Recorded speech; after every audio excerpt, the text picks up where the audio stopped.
এইটা হচ্ছে পরিবেশ বান্ধব কাগজের তৈরি কলম। এই কলম দিয়ে লেখা শেষ হলে একটি গাছ জন্মে যায়। কলমটা মাত্র 10 টাকা দাম। দেখি এই কলমের ভিতরে কোন গাছের বীজ দেওয়া আছে সেটা দেখি।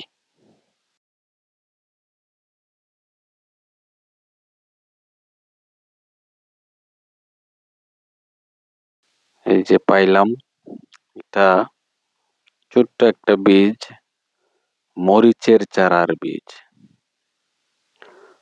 স্বাভাবিক এই কলমটার ভিতরে তো আর এত বড় বীজ জায়গা হবে না, তাই ছোট গাছের চারাই তারা দিয়েছে।